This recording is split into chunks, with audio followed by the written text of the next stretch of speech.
Another deep breath.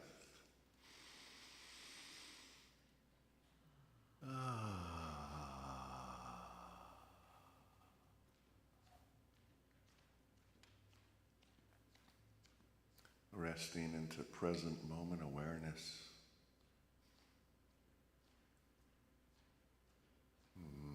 Noticing your feet on the ground, the chair against your legs, the back of the chair against your back. Noticing being present and letting be.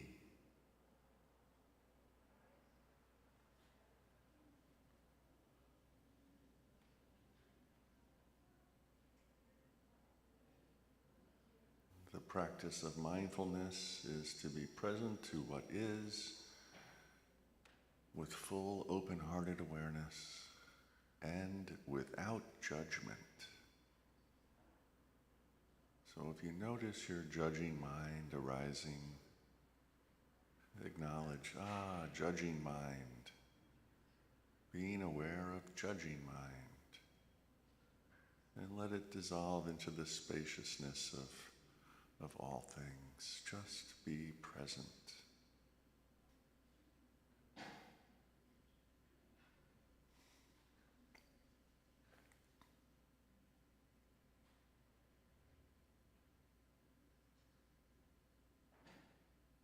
We'll start with awareness of the breath. As you breathe in,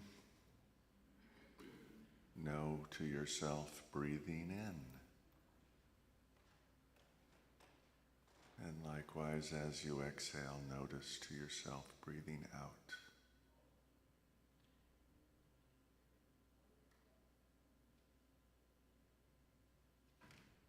As an anchor for your mindfulness, notice where the breath enters the body or where it affects the body, whether it's at the nostrils or in the belly.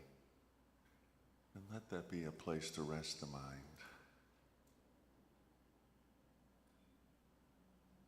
Breathing in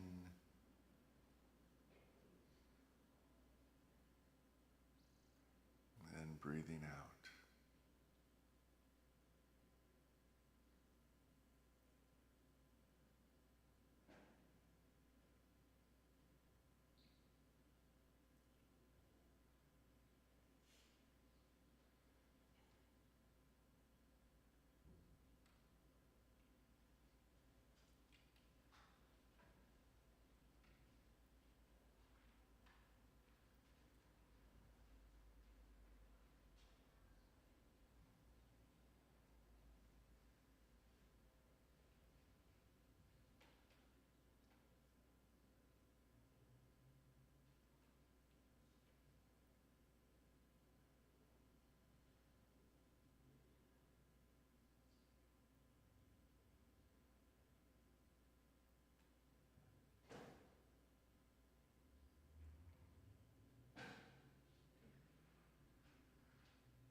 If you notice your mind has drifted from the awareness of breath, gently acknowledge this little moment of awakening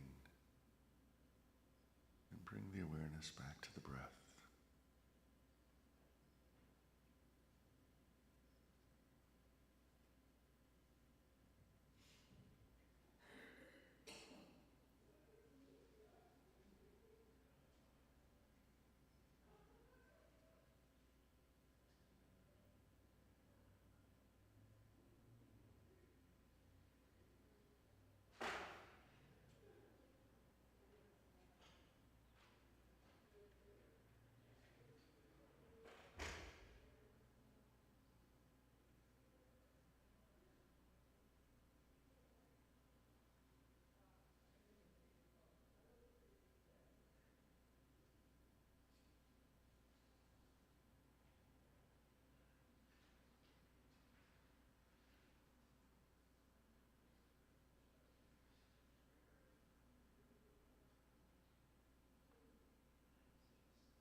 Notice the changing nature of the awareness of the breath, the changing nature of the breath and the body themselves.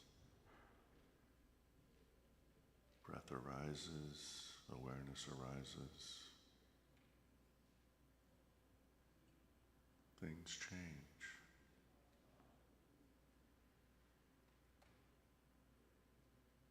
Being present, letting be.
Sounds arise, sounds pass away.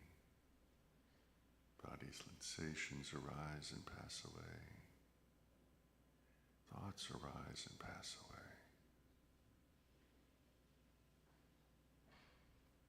Resting in present moment awareness, appreciating every moment that arises. Being present and letting be.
In just a moment, the meditation will come to a close with the awareness and the beauty and the appreciation live on.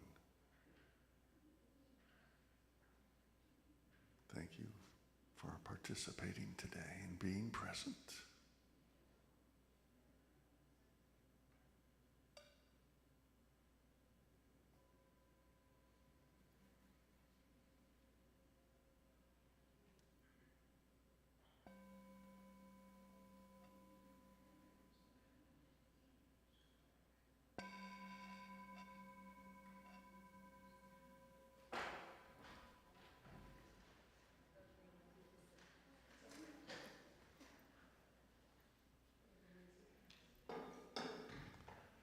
Ta-da! So it goes. Thanks for being here.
Process. Let's hear it for the band. The Renegade Monks, Jeremy, Paul, and Kevin. Be sure and give them some love, not only with your applause, but say hi afterwards, because they're regulars here. They're part of the family, right? Yeah. Great. My name is Carolyn Gauthier. I'm on staff here as the music director, and it's my pleasure today to welcome you on behalf of our minister, Reverend Deanne Morency. She's at, excuse me, at Unity Village, and for those of you who have been there, it's a really special place, a special experience to be able to go there. And so she'll be back soon, and in the meantime, it takes a village to hold down this fort, to hold down this campus. We're kind of running short on staff, so a lot of people pitched in today to make this happen. And the service is going to be very special. In fact, the whole day is going to be special because we have a workshop after the service. And the service today is going to be facilitated by Dr. Cindy Acker, and some of the members of our community will be speaking. And speaking of this community, all of you online are very welcome here. Apparently about 150 people every week watch this service from home. So we sort of learned to connect that way during COVID, and it seems to have snowballed and continued. So you are welcome, and you are a part of this community, and we are just happy that we can all come together today and express our values, our caring for each other, our love, our inclusivity, and our authenticity. So I invite you to get comfortable in your seats. We always start with a song, so we're going to do In This Very Room, and we invite you to sing along with us. Let it lead you into a quiet place, because it'll be followed by prayer. Thank you.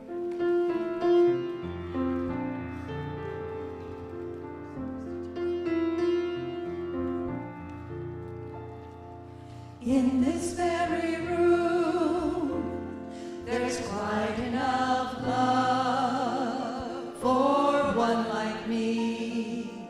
And in this very room, there's quite enough joy for one like me.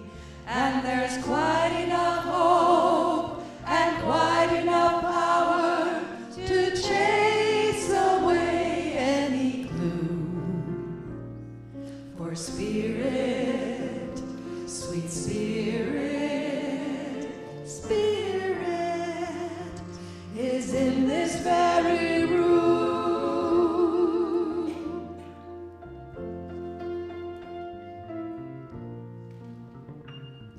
And in this very room, there's quite enough love for all of us. And in this very room, there's quite enough joy for all of us. And there's quite enough hope and quite enough power to chase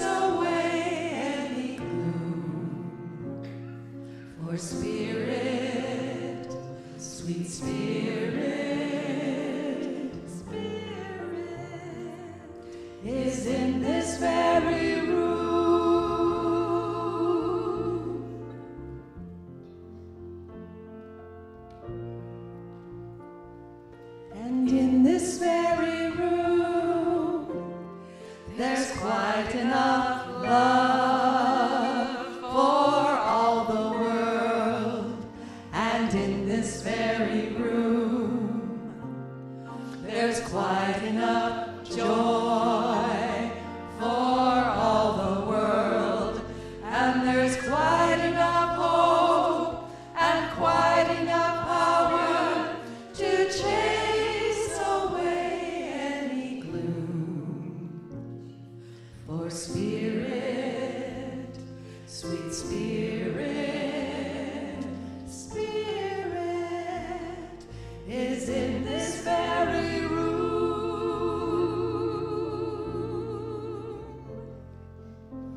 In this very room that is our hearts, that is our bodies, that is our minds.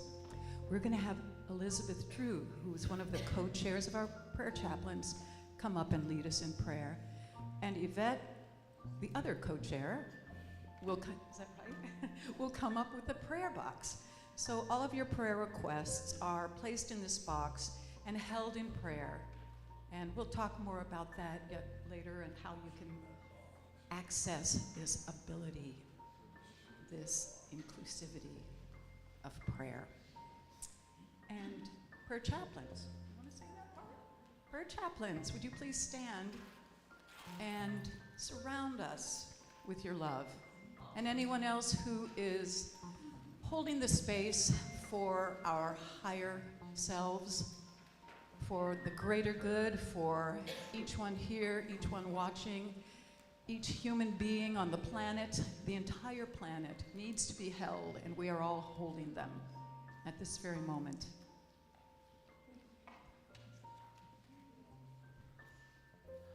So together, I ask you to, if you feel comfortable, put your hand on your heart.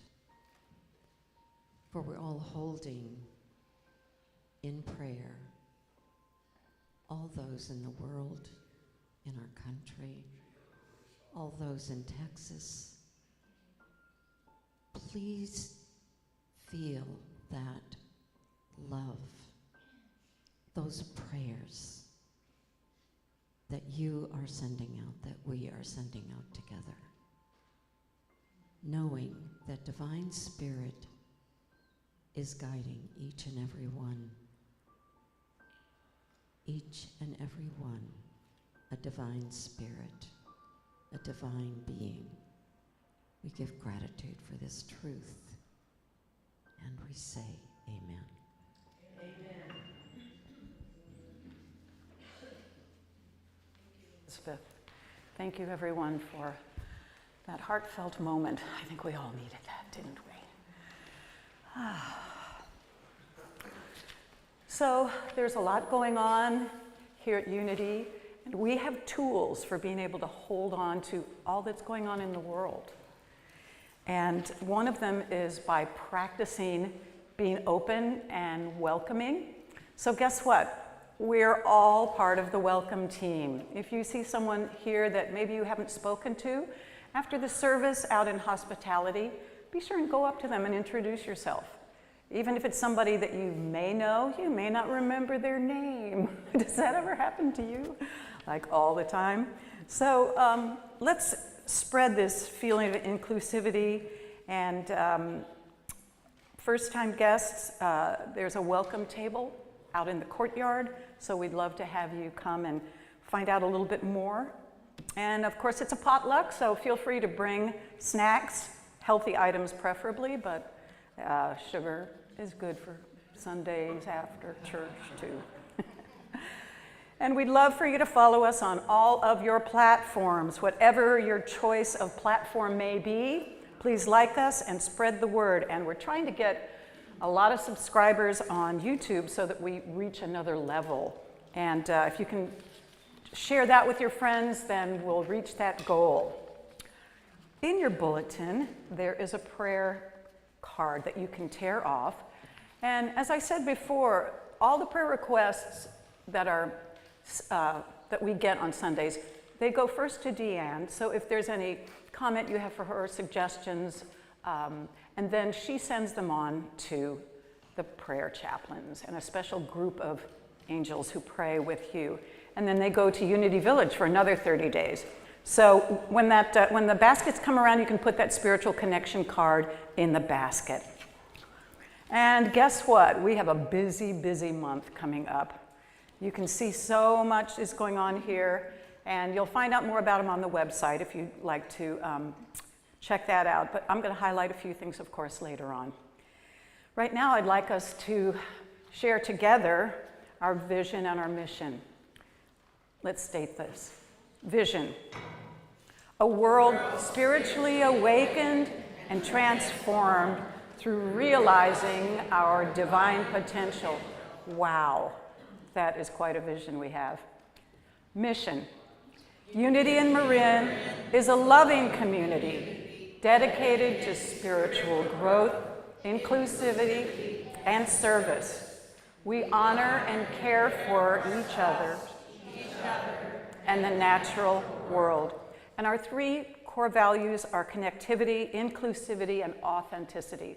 Let's say those together. Connectivity, living an awareness of unity with all.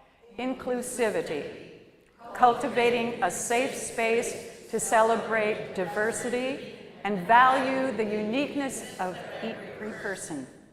Authenticity, being true to ourselves, our values, and spirit. And today's flower sponsors, Claire and Dennis, actually. Claire and Den. And this is in celebration of Pablo's 90th birthday. Pablo, stand up.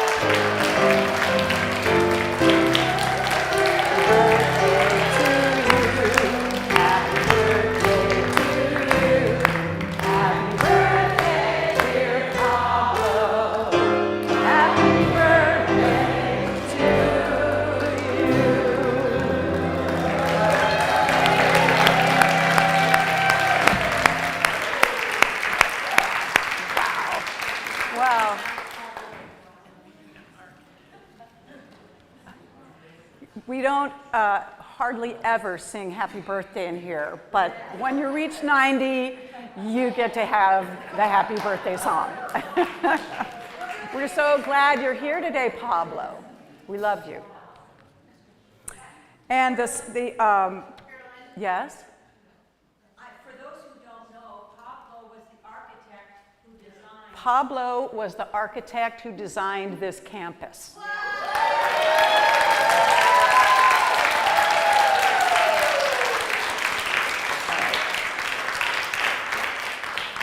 Yeah.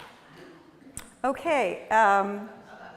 Hospitality and flower sponsorship. If you would like to sponsor the flowers and or the hospitality, see Charcel. She'll be out in the courtyard taking sign-ups. And you've probably heard that Bernie and Pamela are getting married.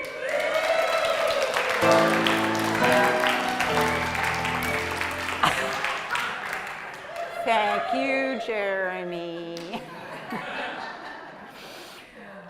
Saturday, the 19th, boy, is that coming up quickly. It's going to be at 4 o'clock. It's a very intimate service, but not so intimate that it isn't going to go viral. Because we're inviting everyone to watch it on our live stream, okay? Let them have their private party, but we'll be voyeurs. Okay, and every week we honor someone who goes way above, over, and beyond. And today we're honoring Dr. Cindy Acker.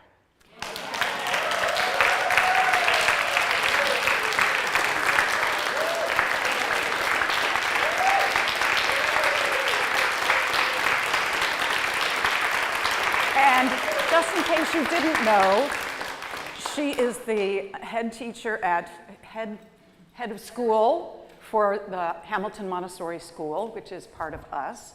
She's the choir director. She also has started a justice choir, and she leads that. And raise your hand if you have something else real quick. She speaks often on Sundays. She did the book study. She did a book study. She wrote a play that has been performed here. Momo.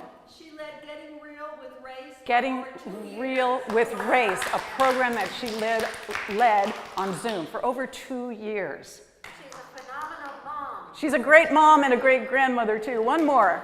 And she's overly amazing. She's an amazing human being. All right. Thank you, Cindy, for all you do and are. Okay. And if you would, if you're looking for a way to serve, a really good step in is to be an usher. We need more ushers. It's a very wonderful, welcoming job. It's fun. And Brandy, who is in the back, wave your hand, Brandy, is our head usher. And she will be glad to give you more information. It's not too much of a commitment, and it's really fun. So please see Brandy after the service. Now I'd like to invite our beautiful guest soloist who is here once a month. We love having you, Deborah Winters. Thank you, thank you. Oh my. Woo! We're fired up today. This is good. Yeah, we're gonna bring it.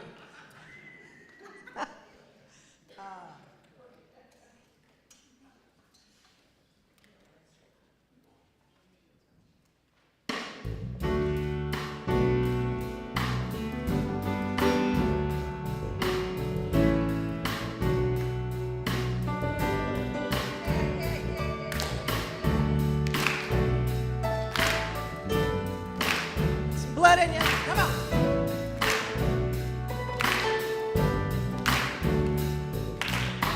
Me and my friends were all misunderstood.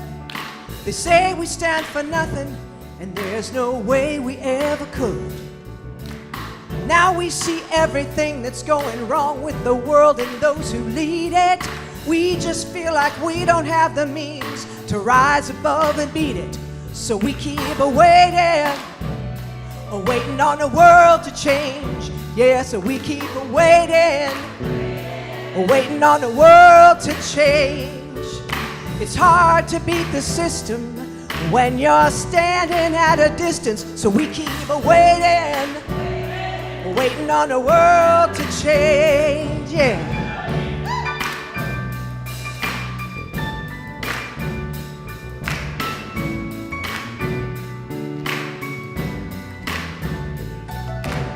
Now, if we had the power to bring our neighbors home from war, they would never have missed a Christmas, no more ribbons on their door.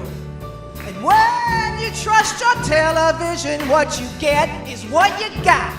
'Cause when they own the information, oh, they can bend it all they want. So we keep on waiting, yes, waiting on the world to change. We keep on waiting, yeah, waiting on the world to change.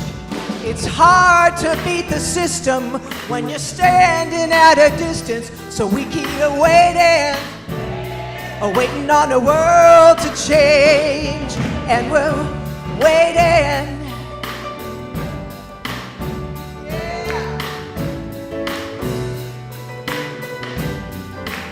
Yeah, so we keep waiting. Waiting on the world to change. We keep on waiting. Waiting on the world to change. One day our generation is gonna rule the population. So we keep on waiting. Waiting on the world to change. We keep on waiting.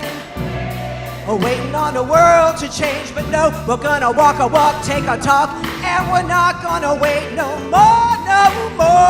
But we're not gonna keep on waiting, no, not anymore. But we keep on waiting on the world to change.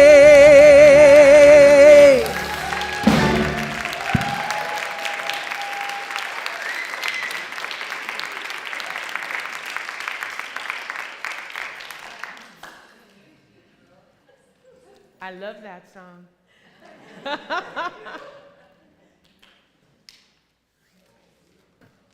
Oh, Carolyn, can I have that clicker thing that talks to me?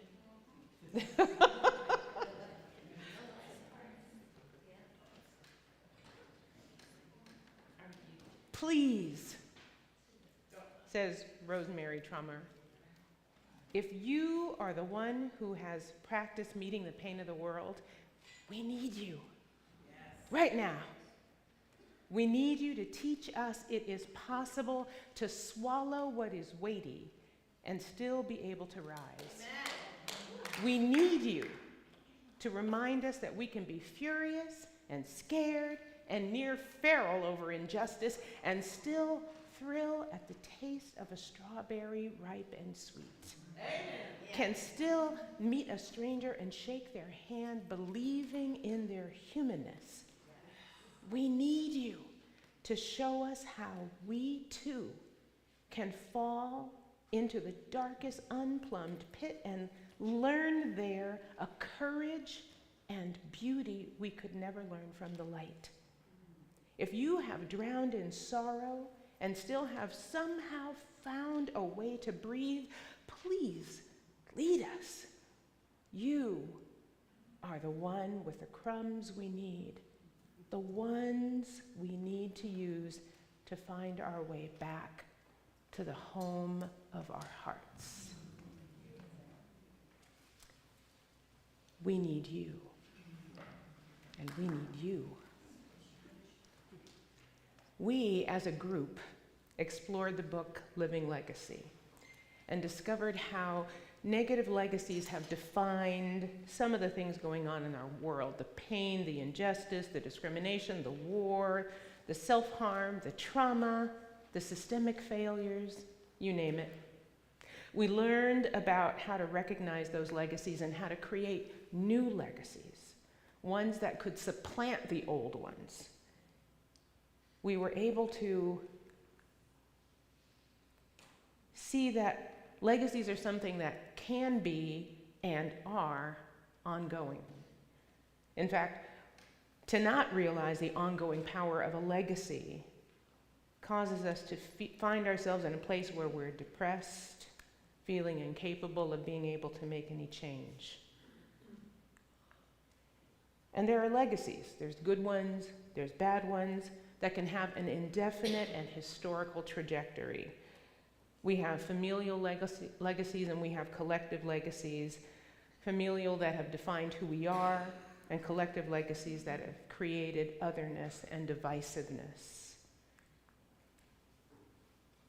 But rather than constantly becoming depressed over what has been happening in the world, the authors of that book encouraged us to go upstream. And when we learned about that before, I read a parable that tells us not to look at the stuff that's happening, but to go upstream and find out what in the world is causing it. What's the cause of the continued negative legacies? And when we do, we discover that what is upstream, the underpinning of all of the negative things that are happening in the world, has a common factor. And that common factor is disconnection. Disconnection from self, disconnection from others, and disconnection from the planet.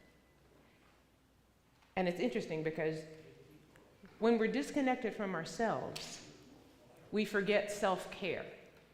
And it's very possible for all of the things that happen with traumatic situations that affect us to occur. When we disconnect from others, we forget that their pain is our pain. And it opens up the possibility of disassociating views that they don't belong here or that they don't need our help. And when we disconnect from the earth, we forget that we don't own it. We owe it.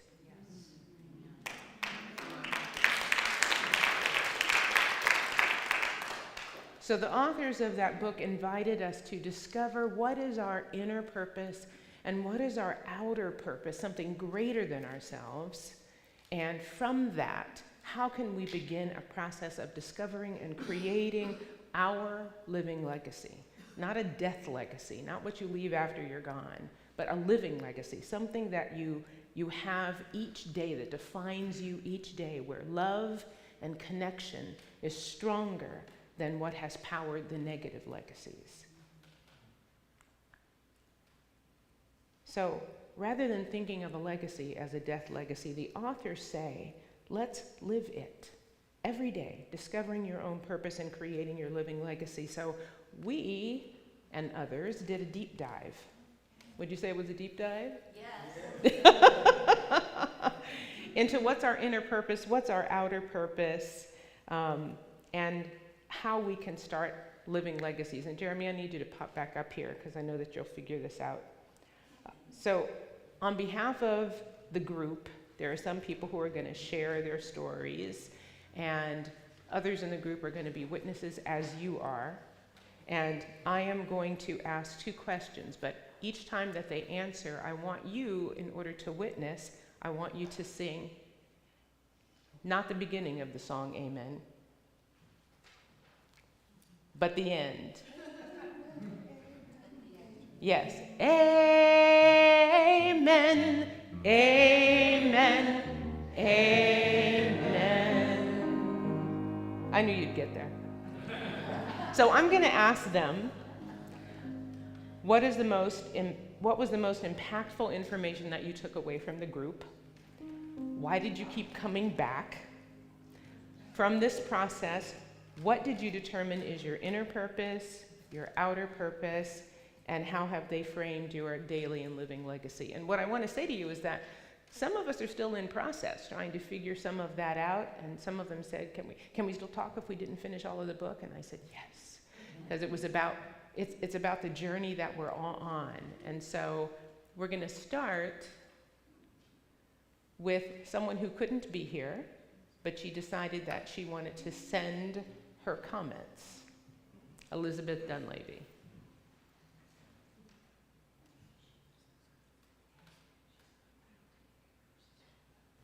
Hi, my name is Elizabeth Dunleavy, and I really enjoyed Dr. Cindy Acker's workshop that we all did, the book study about your living legacy. My big takeaway from the whole program was, well, for one thing, it was profound because we had such great discussions, such great questions asked, and really looked at how crises in the world, but particularly in our own lives, relate to legacies that were passed down culturally and historically that we haven't addressed, and it's gradually spiraled into crises. And in my family, there was always kind of at the basis of all of it a lot of fear of being judged, a fear of losing social status, and there was definitely inequality in my family in terms of my mother was from self-educated, really smart, self-educated, hard-working parents working multiple jobs during the Depression, and my dad's family came from a self-described kind of landowning, upper class, highly educated and superintendent of schools kind of a thing. And they definitely looked down on anyone who could be considered as inferior. And so what I recognized, I had looked at my whole life as I wanted to be an educator, wanted to focus in on giving everyone equal chances. And I started looking at how that legacy, through the discussions that we had, I found this great piece of information that made, put a whole lot of things into perspective, that I had a sense as a kid what my inner purpose was to be calm and connected and communicating to spirit, but it didn't gel with what my family thought I should be. I was either too quiet and reading, or I was too loud and expressive. I ended up developing different cadres of friends that I kind of siloed. I didn't really make the connections between them with each other. And I was a teacher, but I would work till exhaustion, and I didn't know how to nurture myself. And in the book, what we talked a lot about was giving ourselves like a little checklist and checking, am I in this moment, in my internal purpose, connecting spiritually, physically, emotionally, and mentally?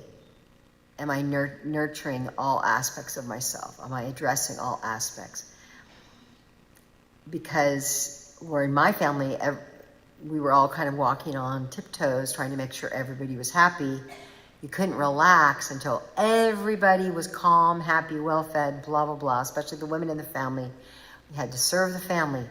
Well, I realized that was just exhausting. And so as a teacher, you know, I was just exhausted all year and then would collapse at the end of the term. And what I learned in this process was, do the internal nourishment first, be totally in alignment with that, and then your living legacy, that of being a communicator, raising other people up, taking stands for what you know to be your honest, committed truth to connection and justice, that all comes from that internal connection to spirit. So I so appreciate the work, and it's ongoing. I feel like I'm still unfolding in the process. Thank you. Court. Amen. Amen. Amen.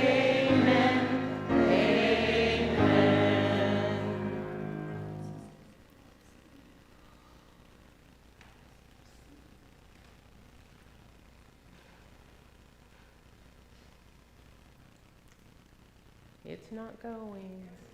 Okay.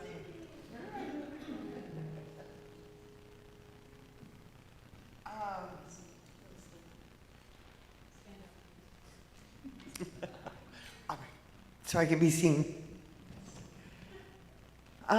This was a very interesting book. I have always been on a quest. I think it was Mark Twain that said the two greatest days in your life are the day that you're born and the day you find out why. And that's always been a quest of mine. And so this gave me an opportunity to have a new way of looking at myself and my connection to myself and to the world. My purpose, my outer purpose was to create the beautiful community. And for those of you who don't know what the beautiful community is, it's a place where all are welcome and accorded dignity, respect, and equal rights. My beliefs and my values are something that I have carried with me my whole life, whether I acknowledged it or not, and many of them I also inherited. I was raised by very generous and loving people who set a great example of kindness and understanding and respect. When I have my spiritual and physical and emotional and mental items all lined up, things go smoothly. And they change places. Sometimes my focus is a spiritual advancement, sometimes it's a physical advancement, sometimes it's a mental advancement.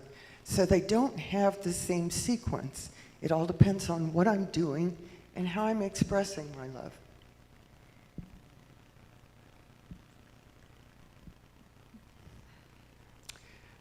Okay, a living legacy of reciprocal altruism. That was a term that was given in the book by Dr. Sanjay Gupta. And it's a life of compassion, cooperation, and shared responsibility. And I feel very much alive when I am practicing compassion and cooperation and teamwork and love. And I think that's how I am building my, going upstream and building bridges to connect each other. Amen. Amen. Amen. Can you scoot me back?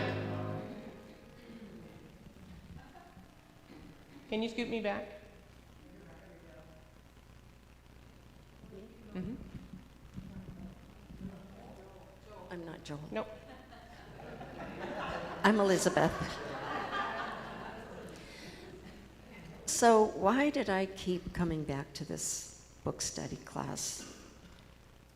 This book is so powerful. I turned 83 years young in May. I feel like I'm being reborn. I've often told people that I'm, being reborn, a new beginning. And this book has offered me that. The choice to know what is mine to do now in my life. So I invite you all to find out, what is it within you? What is it yours to do now to make your life a living legacy? Thank you. Amen. Amen.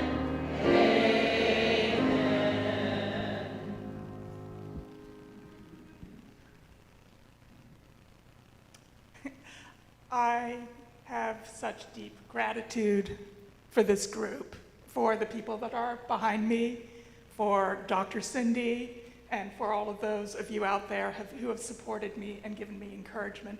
This is hugely out of my comfort zone. I've spoken publicly for business events, no problem, but talking about anything personal is really, I feel like I'm naked. So the book is just a remarkable thing. You can read it in a linear way and take it step by step, which definitely makes sense, but it's also the sort of book you can just pick up and open and flip through and find wisdom in. So for people that you just want that little moment of getting reconnected to where you want to be, it's wonderful that way. In terms of my growth and why I took the class, I thought I knew what my legacy was. I had a pretty good idea, and I just needed direction to drop my fears and get to it. I was wrong. I was just approaching it in a really different way than I think I need to now. I've learned so much. I've learned, for me, what's important to me is sanctuary. I have lived a life in many ways that did not offer sanctuary or safety. And although I don't regret that because it's given me a lot of strength, I'm really tuned into people who are in that situation and just need to have the feeling of a safe harbor. I was approaching it as something I would do and run and set up, and what I was not realizing is you cannot give somebody something you do not have yourself. And you cannot build a beautiful community if you're not allowing that beautiful community yourself. And I have really never had a community. I was an immigrant, we moved a lot, I was out of the house by 16, I had a very unusual kind of life. And this is the first time I've felt a sense of community in my adult life, other than a few close friends. And it's been life-changing. It's really been life-changing. And now, I'm just saying yes to things, to trying to connect.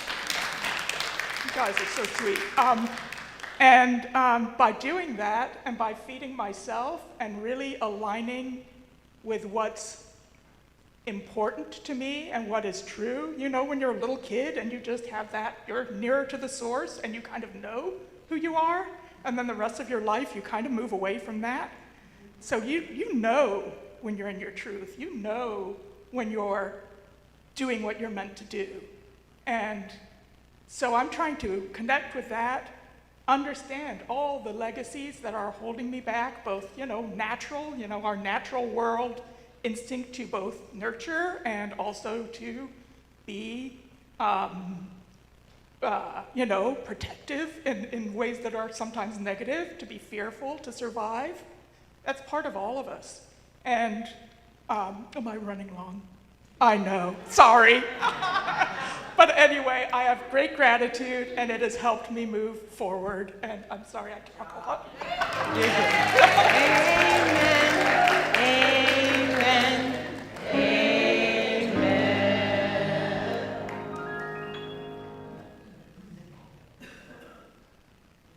Joel, where'd you go? I don't know why oh, this is the back. Now I know. There we go.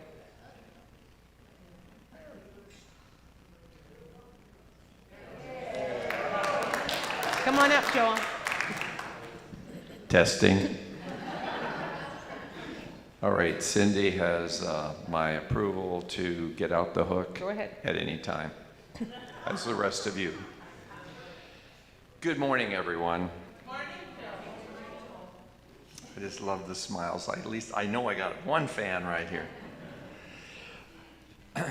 In our study of What is My Legacy by Martin Luther King III, I've taken time to reflect deeply on what kind of legacy I want to leave, not someday, but starting now, each and every day. My inner purpose is to seek truth and enlightenment, to become more conscious, awake, and grounded in love. It's an ongoing journey of becoming more aligned with what is real and meaningful. My outer purpose is to reflect that inner work outward, to meet others with kindness, presence, and compassion. I want every person I encounter to feel more hopeful, more seen, more inspired to become their best self and build the beloved community. And how do I make that daily legacy? For me, it's about choosing to be part of the change toward a more joyful and connected world, one conversation at a time. I'm blessed to ride the SMART train each day, sharing space with fellow travelers for nearly 90 minutes round trip. What started as casual chats has become a kind of moving sanctuary where strangers become companions and life challenges becomes bridges to understanding. This train has become my practice ground, where I try to live the lessons from this book, to show up with integrity, to listen deeply, and to plant seeds of encouragement wherever I can. My legacy... Whoa. I was expecting the hook by now. My legacy is not something I will build later.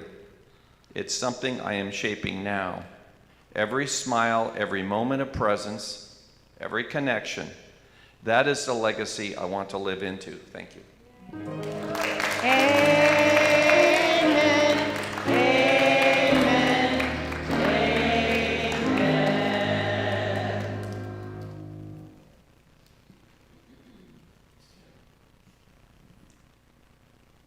A couple of months ago, Cindy asked me to talk about what I had received from being in the choir.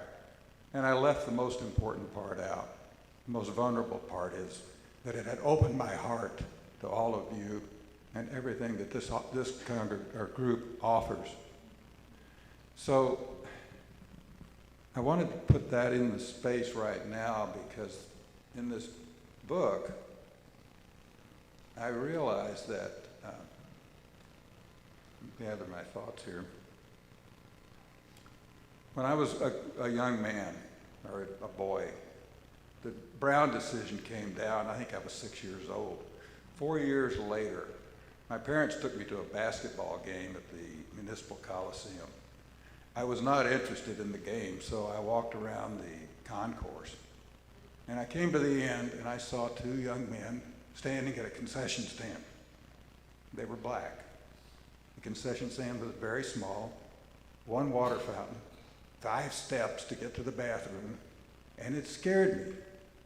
I thought to myself, they're not going to like this. It was a 10-year-old mind.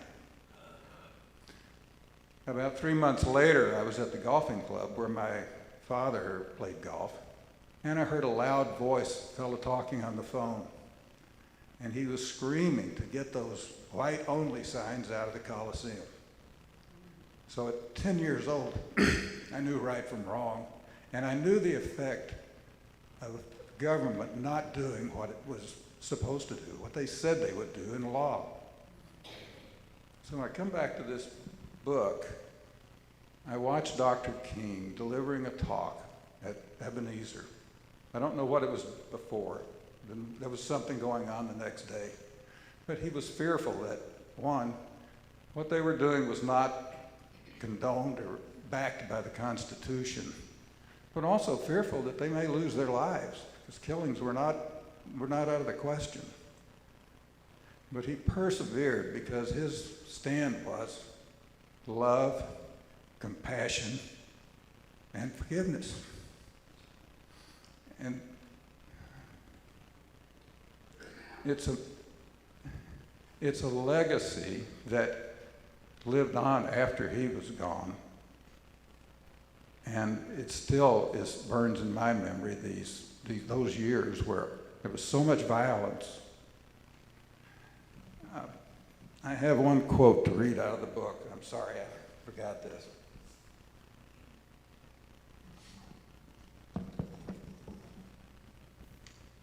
As I left the Coliseum, lived through my life, I wanted to do something about the inequity that I saw at that Coliseum. But I could not think what to do. And then the word agency came up in my mind, that I have agency. It doesn't matter if I know what to do, it just means that I get to take the next step. And one of the last quotes in here is, living legacy is a mindset and a state of being. So I realized that who I had been all of these years was disempowered, and all I had to do was give that up and just be what I needed to be. Thank you.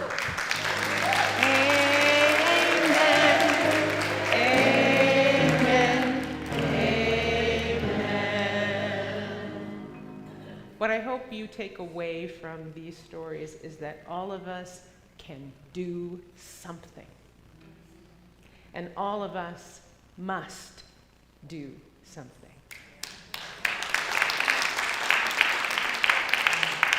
It's time to be moved by something greater than yourself, to shift something in you for the greatest need of other people. I want to leave you to witness these two facts and someone's legacy. Of the Montessori teachers worldwide, and we have a Montessori school, only 7% of them are black. They can't afford it. And at least in one country where they have been able to afford it, a trained Montessori teacher can only be an assistant in the classroom. Of the national student population, black boys equals 19% of preschool enrollment, but they account for 45% of daily suspensions. Knowing that challenging position that both Montessori teachers and children of color face, and Zach, if you can get this ready, someone initiated the first Black Montessori Teachers Fund, the BMEF, which provides scholarships to Montessori teachers for the people who can't afford the training.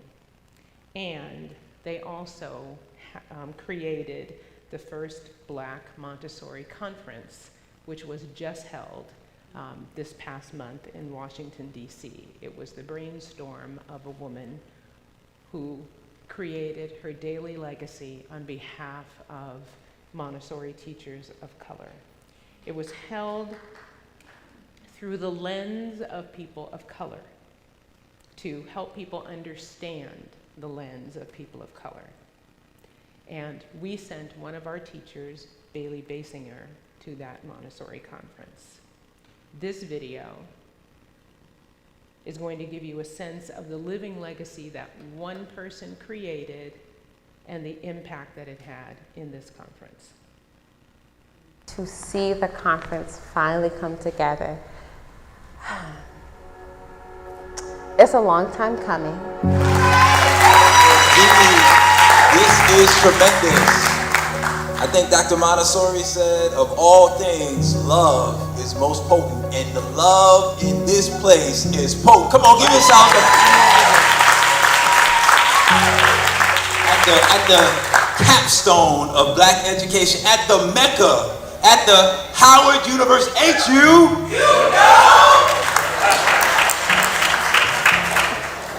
Seeing Black Montessorians here today, it really brings tears to my eyes to feel like, wow, there's a way. To be immersed in whiteness your whole life and not knowing that you're code switching and not knowing that you're doing things to just fit in, to come to a place after being on this planet for 30 plus years to say, oh my goodness, all these things that I was doing was me trying to cope with my blackness in a predominantly white space. So the conference in itself, in essence, is a lot more, it means a lot more, but just knowing that I can be black, to me, is just profound enough. This is a monumental moment, just like right now, it is Black Montessori Conference for a reason, right? There is a reason why we need our own space, so we can go out into the world and do the things that we do. Oh, we've seen too many of our children suffering in places where they don't have educators who really understand how they move, how they groove. They don't understand how they engage even in play. I've never even seen a black teacher in the classroom until I went to the school that I'm at right now. And I think that is probably one of the reasons why I stuck it out with the school that I'm at right now. So then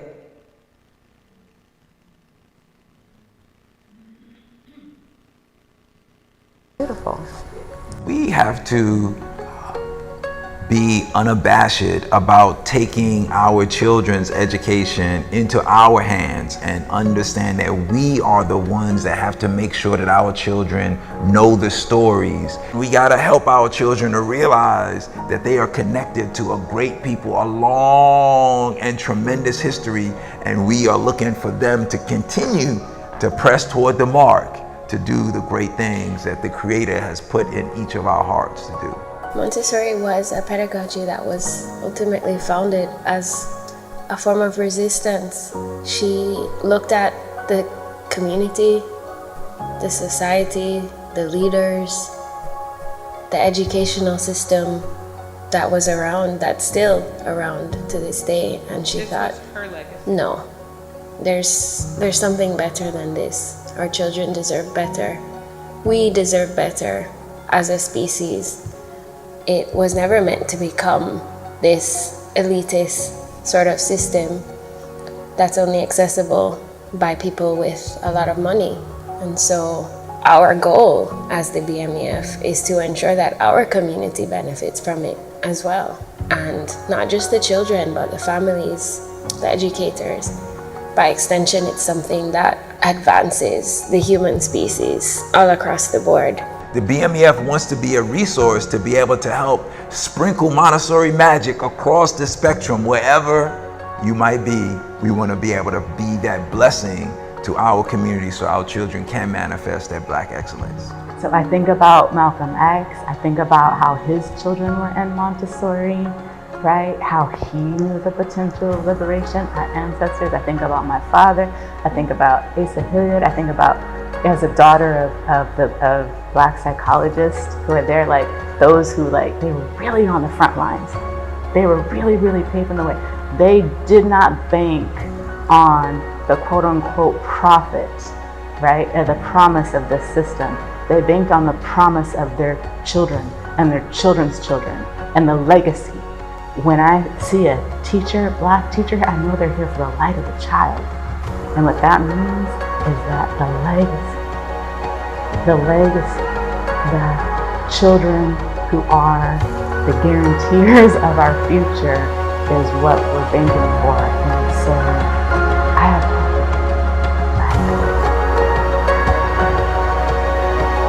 That is her legacy.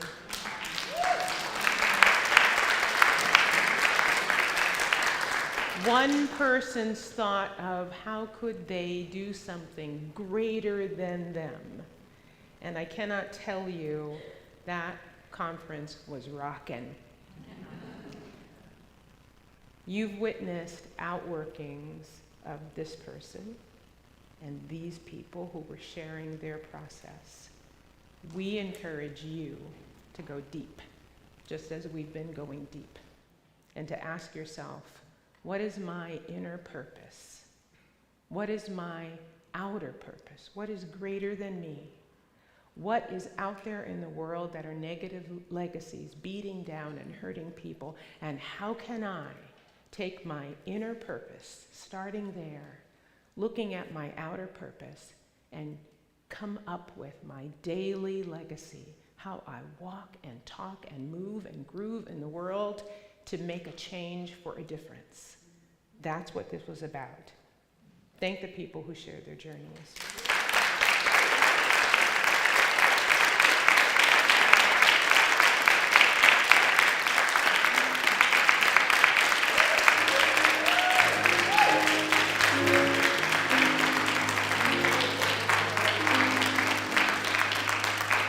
And as we say our affirmation, anybody else who was in the group who wants to walk up to say the affirmation with us, feel free to do that.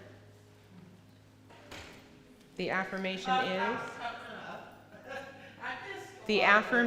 is, I am a living legacy. Thank you. Thank you all.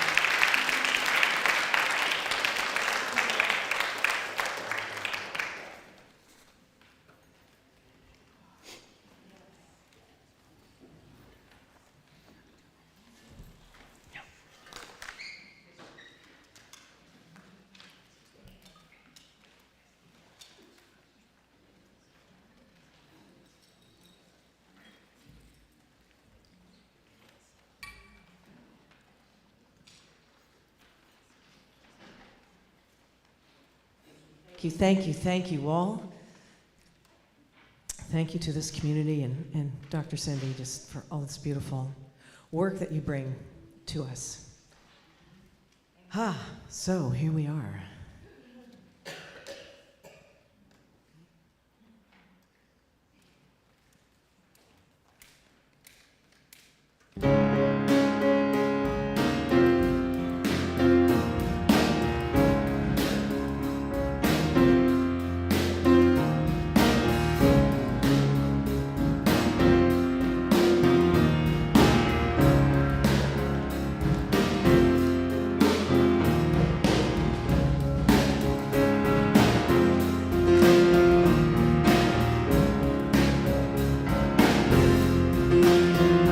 Will I walk what I talk? Will I open my heart? Can you trust me when I give you my word?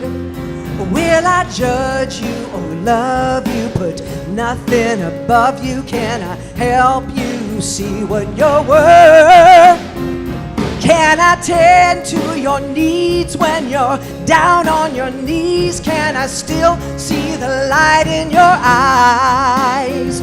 Can I lend you a hand, let you still take a stand? Will I run or still be by your side? Am I my brother's keeper? Yes, I am. Am I my sister's keeper? Yes, I am. Am I the one to reach out? Yes, I am. Am I my brother's keeper? Yes, I am. Yes, I am.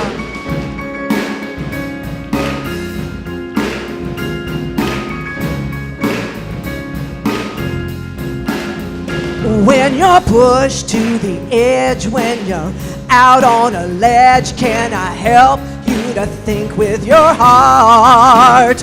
If we're wrong, if we're right, will I be there to remind you we're all made in the image of God?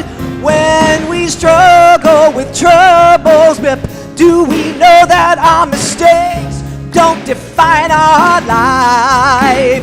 Be a living example that there's a chance for us all when we live from the love from inside. Am I my brother's teacher?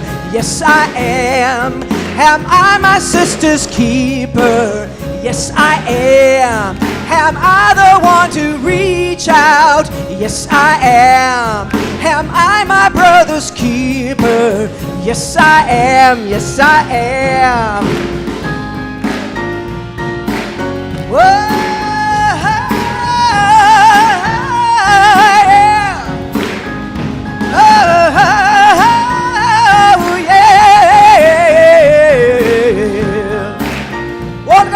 Together, am I my brother's keeper? Yes, I am. Am I my sister's keeper? Yes, I am.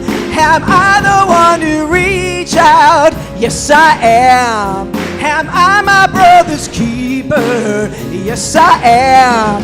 Am I my brother's keeper? Yes, I am. Am I my sister's keeper? Yes, I am. Am I the one to reach out? Yes, I am.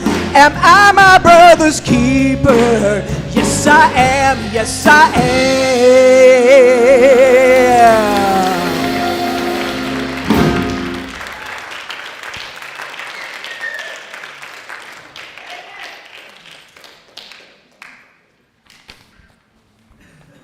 All right, so much to think about there and be inspired by. Thank you all. There will be a discussion circle 15 minutes after the service, and Tom Brown is here to be facilitating that. Are you going to be there too? Okay, and Cindy Acker can be there too to answer any questions. And I'm going to invite up Lucille to give us a quick update on our fundraiser that's coming up in the fall. It'll be here before you know it, September 19th. Yeah. Hello, hello, hello. My name is Lucille Allison. I'm on the board, and I am part of the fundraising committee. And we have 2 slides. One is to tell you that we are having a get-together on August 19th. And, you know, throughout this morning, September 19th, throughout this morning, there was all about connection. This is a way to connect and have fun, because we can't go through this life alone. At least I can't. And when we come together and at the Sausalito Spinnaker, it is just a beautiful place to be together and have fun and to connect with each other. And the second thing I want to mention is that today I have a slideshow at the board table of all those people who have contributed and donated so far to the auction. We're still open to receiving your donation. We're looking for your talent, your treasures, and if you have like a timeshare or anything on that nature, you know, like a boat ride, a plane ride. So if you have something to donate, please see me at the board table and I'd be happy to talk to you. And if you have donated, please come to the board table to take a look at your slide, and so that we know that we got it all right. Thank you. Right, thank you, Lucille. We have a fabulous board, but unfortunately some of them are rolling off this year. So for next year, we're going to need some more board members. Think about it. Is it calling to you to act in this way in this community? And I want to invite Dawson Church up to talk to us about the workshop that's happening this afternoon. It is so wonderful to be here, and that theme is community, as Dr. Cindy framed that wonderful conversation, and I could feel it when I walked in here today. Thank you so much for having me. It's great to be here, and I'll be doing a 2-hour workshop, noon to 2. I have a new book called Spiritual Intelligence. I'm the director of the National Institute for Integrative Healthcare. I've been involved in over 100 clinical trials. And what we're finding in neuroscience is that we literally have circuits, 4 of them, in our brains that predispose our ordinary human consciousness to connect with all of consciousness. So we are connected, and we can learn, we can do things that cultivate spiritual intelligence and turn them on. Stress turns them off, but we can learn practices of spiritual intelligence to turn them on. So please join me if you'd like to, from 12 to 2 here in the sanctuary, for both a copy of the book and also the workshop will actually practice these methods of cultivating spiritual intelligence. It's wonderful to be here, wonderful to be sharing this time with you. Thank you.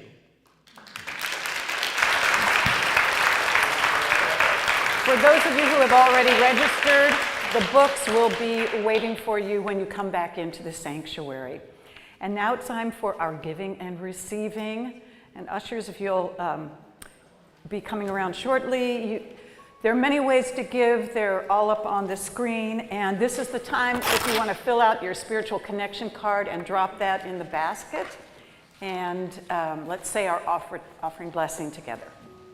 I am the power of abundance, giving and receiving gratefully. And now we'll have more music as the ushers come around.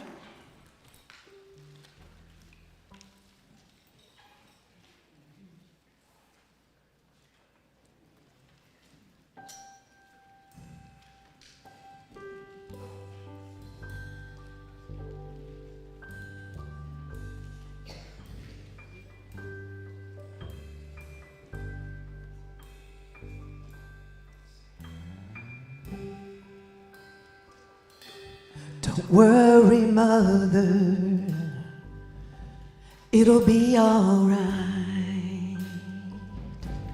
And don't worry, sister, say your prayers and sleep tight.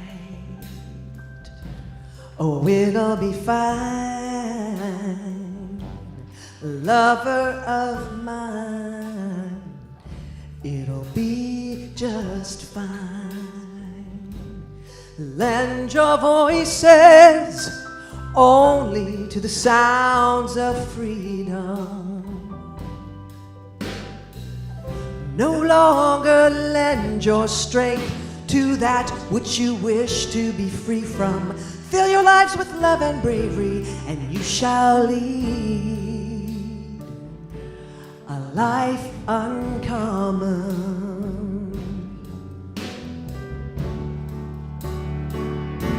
I heard your anguish, I've heard your hearts cry out.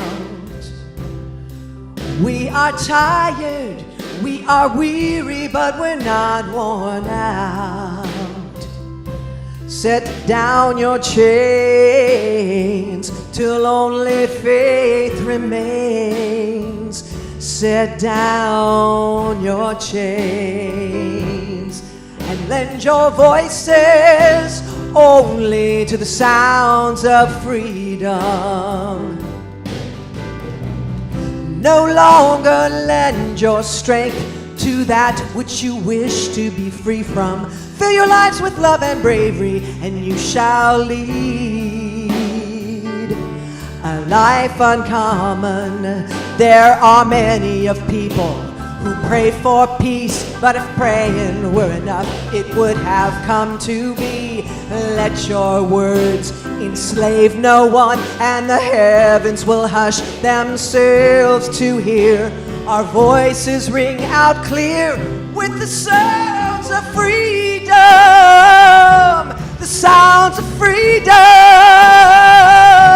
The sounds of freedom.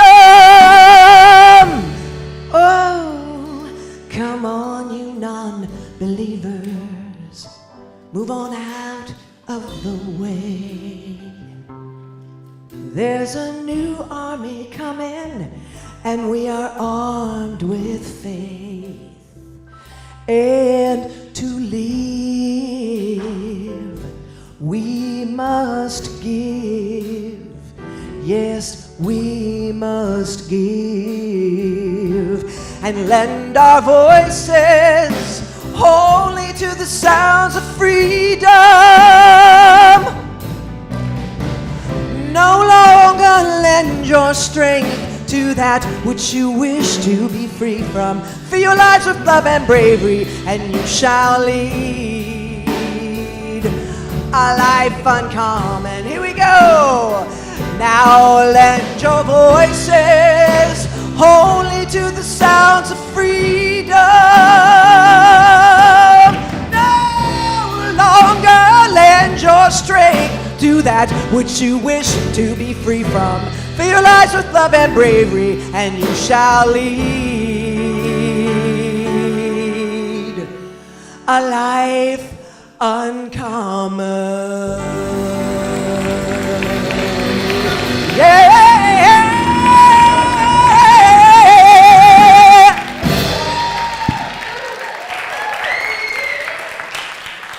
All right. Spiritual movie night is coming up. You can use this QR code. What is that? Yeah, QR code to access the information about that. We have the community social justice choir, and we're going to have some action on July 17th, and our next rehearsal is the 27th. So any questions, see Cindy or myself. And next week, we have a guest speaker who is Esther Nicholson. She's going to be doing the talk and the music with the band, so it's going to be really fun and exciting. And are we going to play this video? Okay, a little quick teaser for this.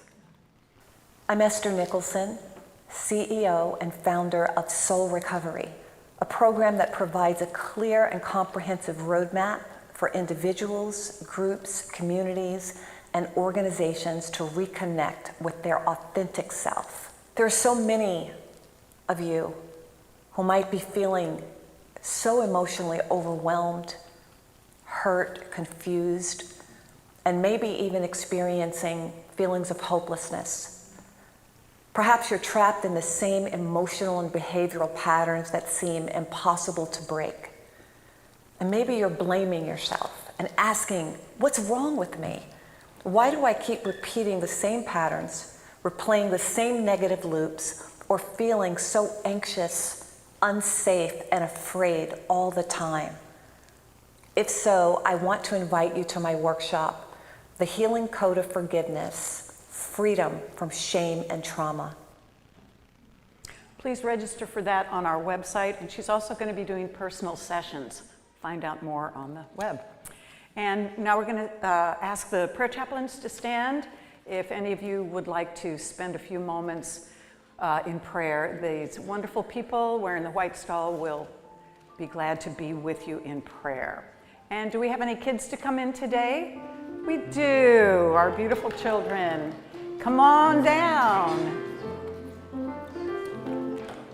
And we have a prayer, a blessing that we say to them. Oh, but they're going to show us some of their beautiful artwork first.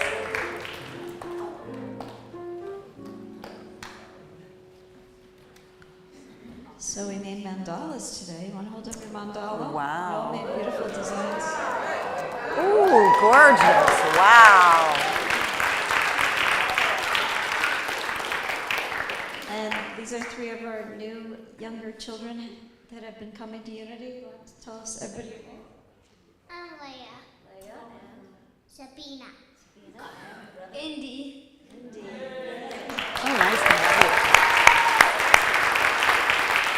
you. Let's say our blessing for them. Sabina is a Hamilton student. Wonderful. Okay. You are the perfect expression of divine light. We love you exactly the way you are. And now let's say our prayer for protection. The light of God surrounds us. I am the light of God. The love of God enfolds us. I am the love of God. The power of God protects us. I am the power of God. The presence of God watches over us. I am the presence of God. Wherever we are, God is, and so it is. And we'll sing our closing song.